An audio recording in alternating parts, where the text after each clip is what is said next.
Hello everyone, स्वागत है आप सभी का आज की इस वीडियो में। और आज की इस वीडियो में हम बात करने वाले हैं सोनी अल्फ़ा 7M3 की वीडियो सेटिंग के बारे में। तो दोस्तों बिना टाइम वेस्ट करे शुरू करते हैं। वीडियो सेटिंग के लिए दोस्तों सबसे पहले तो हमें हमारा कैमरा ऑफ है, कैमरे को ऑन करना है। कैमरे को ऑन करने के बाद ये जो डायलर है ये आपका किसी भी मोड पे होगा, मैनुअल पे होगा या किसी भी मोड पे होगा, तो आपको इसको घुमा के वीडियो मोड पे लेके आ जाना है। इसके बाद आपको सबसे पहले मेन्यू में जाना है। मेन्यू में जाने के बाद ये जो इसमें पहला ऑप्शन है, ठीक है, इसमें कैमरा मेन्यू 1 जो है इसके अंदर 14 ऑप्शन होते हैं, 14 पेजेस होते हैं। ये आपको यहाँ पे दिख रहा होगा 1/14, ठीक है। 14 पेज होते हैं, 14 फ़ोटो की सेटिंग है, ये अलग अलग 14 पेजेस, ठीक है। इसके बाद आपको अगर आपको वीडियो सेटिंग फ़ोटो सेटिंग करनी है तो आपको इस सेक्शन में करनी है, कैमरा मेन्यू 1 में। और अगर आपको वीडियो सेटिंग करनी है तो आपको कैमरा मेन्यू 2 में आना पड़ेगा। सिंपली आपको ये ऊपर लाना है यहाँ पे, अभी ये नीचे है, अगर आप स्लाइड करेंगे तो ये दूसरी साइड चलेगा। तो इसको आपको सबसे पहले यहाँ लाना है ऊपर कैमरा मेन्यू 1 पे, फिर आपको साइड करके कैमरा मेन्यू 2 पे इसको लेके आना है। तो दोस्तों जैसे आप नया कैमरा लेंगे तो उसमें आपको सबसे पहला ऑप्शन जो ये एक्सपोजर मोड आ रहा है, ये एक्सपोजर मोड आपको उसमें अपर्चर प्रायोरिटी पे या ऑटो मोड पे मिलेगा, ठीक है।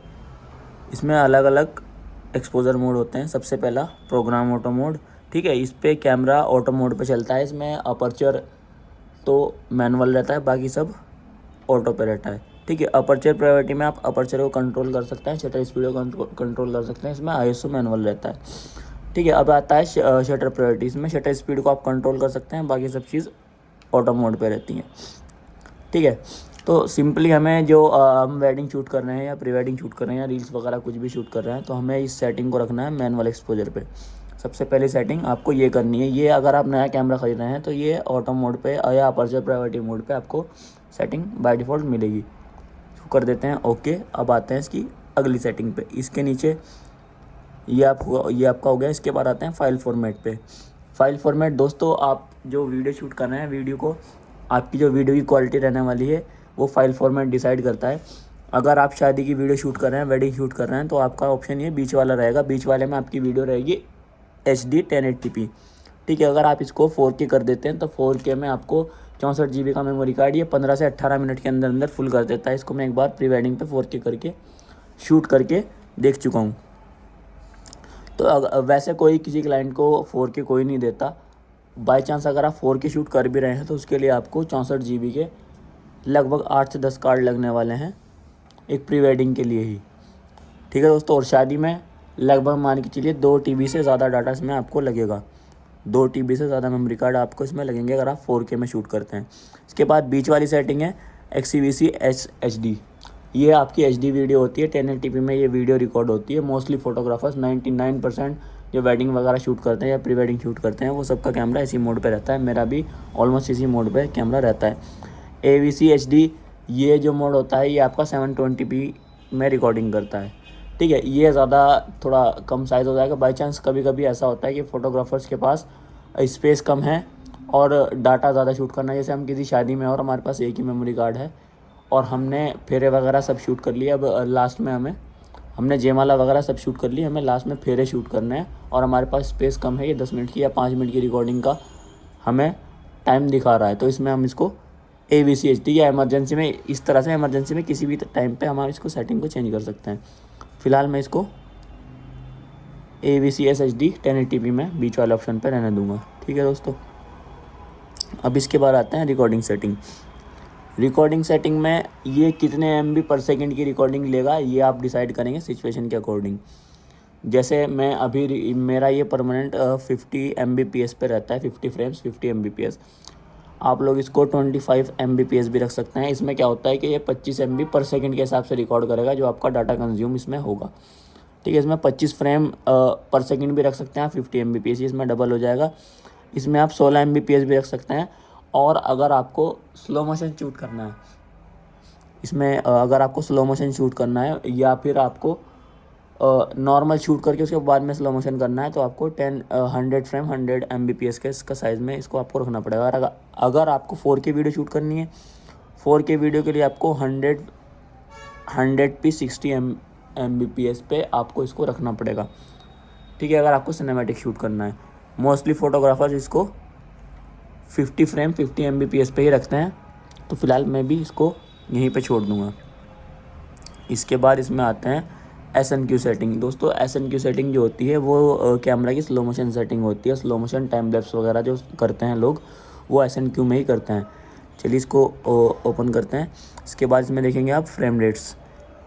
SNQ पे जैसे कि मैं स्लो मोशन शूट करता हूँ तो मेरा फ्रेम रेट रहता है 100 FPS। 100 FPS पे ये देता है 4 टाइम स्लो। देखिए आप यहाँ पे देख सकते हैं 16 MB पर सेकेंड का ये कंज्यूम करेगा स्टोरेज, और ये 4x स्लो रहेगा, 4 टाइम स्लो रहेगा, ठीक है। अब इसके बाद आते हैं 50 FPS पे। 50 FPS पे अगर आप इसको करते हैं तो ये 50 MB पर सेकेंड के हिसाब से कंज्यूम करेगा स्टोरेज, और ये आपका 2 टाइम स्लो रहेगा। उसके बाद अब नीचे वाला ऑप्शन आता है 25 FPS। अगर आप इसको 25 FPS पे रखते हैं तो ये आ गया आपका क्विक मोशन में। क्विक मोशन का मतलब अब ये वीडियो आपकी फास्ट रिकॉर्ड करेगा टाइम लैप्स में। अगर आपने कोई वीडियो रिकॉर्ड करी है और सामने से एक सब्जेक्ट आपका चल के आ रहा है, वो 10 सेकंड में आप तक आ रहा है, तो ये उसको 5 सेकंड में कन्वर्ट कर देगा, ठीक है। इसके बाद आता है 12 फ्रेम पर सेकंड। 12 फ्रेम पर सेकंड में ये 4 टाइम फास्ट कर देगा आपका जो भी मूवमेंट होगा। उसके बाद आता है 6 FPS। इसके बाद जितने भी ऑप्शन है 6 FPS 2 FPS 1 FPS, ये आपकी वीडियो को टाइम लैप्स में कर देगा। अभी इसको मैं क्योंकि मुझे तो वेडिंग में स्लो मोशन वगैरह शूट करने होते हैं, प्री वेडिंग पे शूट करने होते हैं, तो मेरी मोस्टली ये 100 FPS पे रहती है। मैं इसको अभी भी 100 FPS पे ला के ही रोक दूँगा। ओके कर दिया। अब यहाँ से हमें बैक जाना है। नीचे देखिए मेन्यू दबाना पड़ेगा, मेन्यू प्रेस करना पड़ेगा। मेन्यू प्रेस करते हैं। अभी हम आ गए हैं बाहर। प्रॉक्सी सेटिंग मेरी ऑफ़ है, आप भी प्रॉक्सी सेटिंग को ऑफ़ ही रखेंगे। उसके बाद यहाँ पे देखिए अभी हमने कैमरा मेन्यू 2 का केवल पेज नंबर 1 अभी जो सेटिंग की है वो पेज नंबर 1 हुआ है। इसके बाद का सेटिंग भी देखते हैं। तो हम पेज नंबर 2 पे आएंगे। पेज नंबर 2 पे सबसे पहले आपको ऑप्शन मिलेगा AF drive speed. AF drive speed का मतलब है ऑटो फोकस ड्राइव स्पीड। आपका कैमरा अगर मूव कर रहा है या आपका सब्जेक्ट मूव कर रहा है तो वो कितनी स्पीड में मूव कर रहा है और आप कितना फास्ट उस पर फोकस चाहते हैं अपने सब्जेक्ट पे। इस पर ओके करेंगे। इस पर 3 ऑप्शन है दोस्तों, फास्ट, नॉर्मल और स्लो। मोस्टली फोटोग्राफर इसको नॉर्मल पे रखते हैं, लेकिन आपका सब्जेक्ट जो है ना, अगर कोई रनिंग कर रहा है या किसी तरह का बाइक वगैरह का शॉट आप ले रहे हैं तो इसको फास्ट पे रखना पड़ता है। मैं भी मोस्टली इसको फास्ट पे यूज़ करता हूँ। बाकी आपकी अपनी इच्छा है, आप फास्ट भी कर सकते हैं, नॉर्मल भी कर सकते हैं, स्लो भी कर सकते हैं। जितना स्लो रखेंगे उतना स्लो ही ये शिफ्ट करेगा फोकस को दूसरे सब्जेक्ट पे, एक सब्जेक्ट से। इसके बाद अगला आता है AF ट्रैक सेंस। ये सेंसर होता है ऑटो फोकस ट्रैक करने का, ठीक है। एक सब्जेक्ट से दूसरे सब्जेक्ट पे जब आपने टैप करा स्क्रीन पे तो उसके बाद में आप चाहते हैं कि कितना फास्ट ये करे। अगर आप इसको रिस्पॉन्सिव रखेंगे तो एकदम तुरंत रिस्पॉन्स करेगा, और स्टैंडर्ड रखेंगे तो ये अपने हिसाब से करेगा। इसके बाद आता है ऑटो स्लो शट। इसका दोस्तों इसके बारे में मुझे भी जानकारी नहीं है। अब आते हैं अगले ऑप्शन पे, audio recording level. Audio recording level को दोस्तों आपको ऑन ही रखना है। उसकी वजह ये है कि मैं आपको दिखाता हूँ। जैसे कि अभी ये वीडियो मोड पे है और अभी मैं बोल रहा हूँ तो यहाँ पे आपको दिख रहा होगा चैनल 1 और चैनल 2। जैसे जैसे मैं बोलता रहूँगा ये ऑडियो लेवल दिखाता रहेगा। इससे आपको ये पता चलता रहेगा कि कैमरा ऑडियो रिकॉर्ड कर रहा है या नहीं कर रहा है। बाई चांस ऐसा होता है कि आप कोई स्पीच शूट कर रहे हैं, कोई इंटरव्यू शूट कर रहे हैं या कोई पॉडकास्ट शूट कर रहे हैं तो उसमें आपको ऑडियो लेवल नहीं दिखता, तो आपको ये भी मालूम नहीं होता कि कैमरा रिकॉर्ड कर रहा है ऑडियो को या नहीं कर रहा है। तो ऑडियो लेवल आप ऑन रखें, बेहतर है। उसके बाद आते हैं audio recording level. Audio recording level दोस्तों अगर आप इंडोर शूट कर रहे हैं तो आप इसको 20 से 22 तक रख सकते हैं, और अगर आप कहीं आउटडोर में शूट कर रहे हैं या डीजे वगैरह के आसपास शूट कर रहे हैं तो आपको इसको 10 से 12 तक रखना है। 10 से 12 अगर आप इसको ऊपर लेके जाएंगे तो ये बहुत ज़्यादा नॉइज़ कैप्चर करेगा, ठीक है। इसके बाद ऑडियो लेवल डिस्प्ले ऑन, जो मैंने अभी ऑडियो लेवल ऑन किया था जिससे कि आपको पता चल रहा है कि ऑडियो डिस्प्ले पे ऑडियो रिकॉर्ड हो रही है या नहीं हो रही है, ये डिस्प्ले पे आपको पता चलता रहेगा। इसके बाद आते हैं पेज नंबर, यहाँ पे 2 था, अभी हम जा रहे हैं पेज नंबर 3 पे। पेज नंबर 3 पे आते हैं ऑडियो आउट टाइमिंग लाइव, ठीक है। ये लिपसिंग और लाइव, मैं इसको लाइव पे रखता हूँ, ठीक है। दूसरा ऑप्शन आता है विंड नॉइज़ रिडक्शन।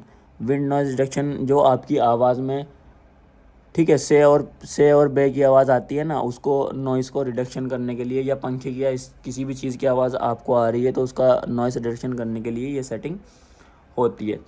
आप मान लो कोई आपके पास माइक नहीं है, आप कैमरे में डायरेक्ट कोई चीज़ रिकॉर्ड कर रहे हैं, कोई ऑडियो रिकॉर्ड करना है, तो ये आप इस सेटिंग को ऑन रखेंगे जिससे कि ऑडियो क्लियर रिकॉर्ड हो, नॉइस के अंदर ना आए।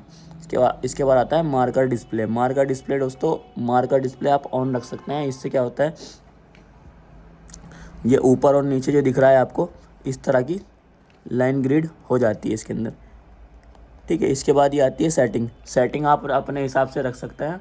जो मैंने मार्कर डिस्प्ले पर लगा रखा है वो सेटिंग रख सकते हैं। इसकी सबसे पहले सेंटर आता है, इसको ऑफ रखना है। एस्पेक्ट रेशियो देखो, मैंने ये 1.85.1 कर रखी है। अगर आपको सिनेमैटिक शूट करना है, ऊपर नीचे इसमें बार्स लगाने हैं, तो आप यही वाला करें, क्योंकि सब प्री वेडिंग और वेडिंग या सॉन्ग वगैरह वाले सब यही यूज़ करते हैं, ठीक है। इसके बाद आते हैं अगले ऑप्शन पे, वीडियो लाइट मोड। ये बाय डिफ़ॉल्ट पावर लिंक पे ही है, इसको मैंने छेड़ा नहीं है और नहीं इसको मैं छेड़ूंगा, ठीक है। ये सेटिंग भी आपको मूवी शटर वाली सेटिंग भी ऑन ही रखनी है। मेरे कैमरे में ऐसे ही आई थी तो मैं इसको ऐसे ही रहने दूंगा। उसके बाद आते हैं पेज नंबर 1, 2 और पेज नंबर आते हैं 3 हमारा हो गया। अब आते हैं पेज नंबर 4 पे। पेज नंबर 4 के बाद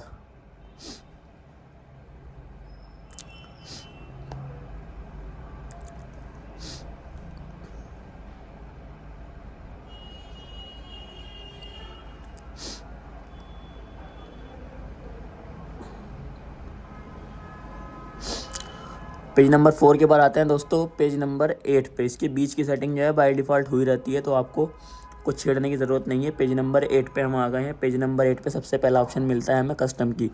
कस्टम की पे आप प्रेस करेंगे। कस्टम की दोस्तों क्या होता है, कस्टम की ये होता है C1 C2, ठीक है, C3 और एक ऑप्शन रहता है यहाँ पे C4।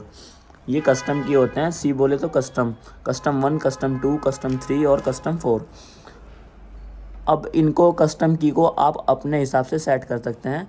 मैंने कस्टम बटन पे आपके यहाँ पे नोट सेट लिखा होगा चारों ऑप्शन पे। मैंने अपने हिसाब से कस्टम 1 बटन पे वाइट बैलेंस सेट कर रखा है, कस्टम 2 बटन पे फोकस एरिया सेट कर रखा है, कस्टम 3 बटन पे फोकस मोड सेट कर रखा है और कस्टम 4 पे सेंटर लॉक, ठीक है, ऑन कर रखा है, ऑन ऑफ, ठीक है। अब इसको सेट कैसे करते हैं मैं आपको ये बताता हूँ।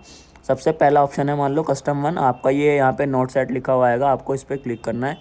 क्लिक करने के बाद ये कस्टम 1 बटन ऐसे खुल जाएगा। ये 11/23 आप कोई से भी पेज की कोई भी सेटिंग से इसमें लग सकते हैं।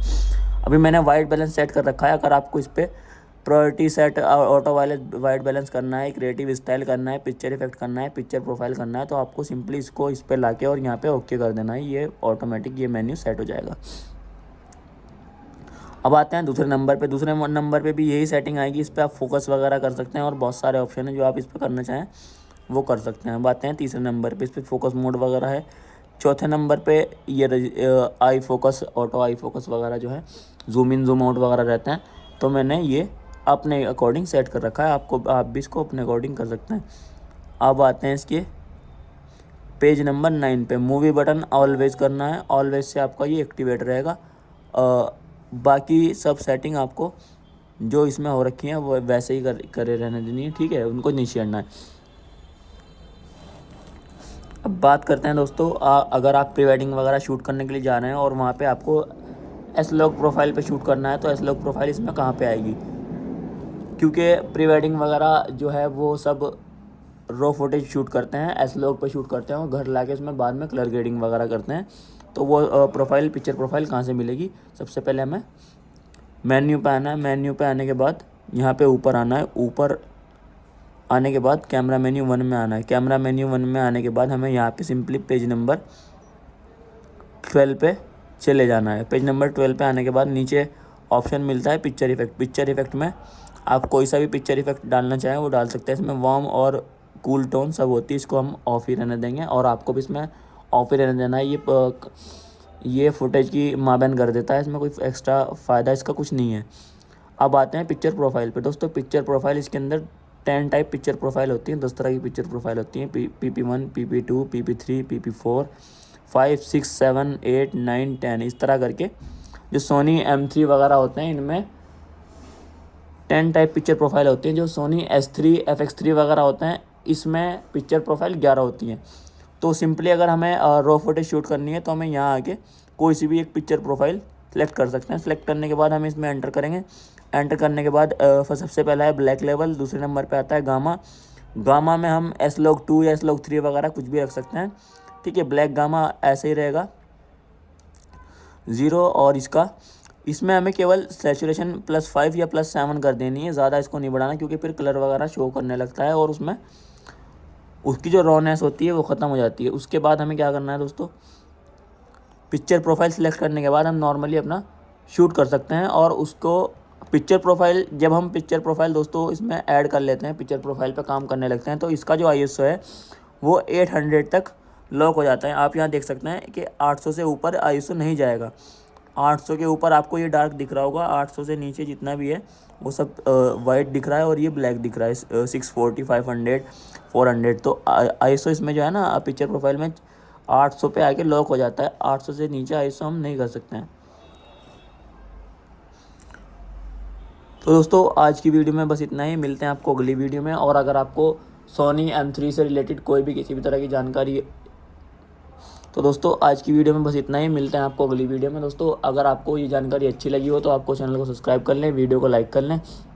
तो दोस्तों आज की वीडियो में बस इतना ही, मिलते हैं आपको अगली वीडियो में। अगर आपको ये वीडियो अच्छी लगी हो तो वीडियो को लाइक करें, चैनल को सब्सक्राइब करें, ठीक है। और हमें सपोर्ट करें जिससे कि हम आपके लिए सोनी M3 वगैरह से रिलेटेड और गिम्बल वगैरह से रिलेटेड जो भी जानकारी है आप तक लेके आते रहें। और अगर आपको किसी भी फोटोग्राफी से रिलेटेड किसी भी सब्जेक्ट के बारे में कोई भी जानकारी चाहिए तो आपको कमेंट में बता सकते हैं, हम अगला टॉपिक वही रखेंगे वीडियो का।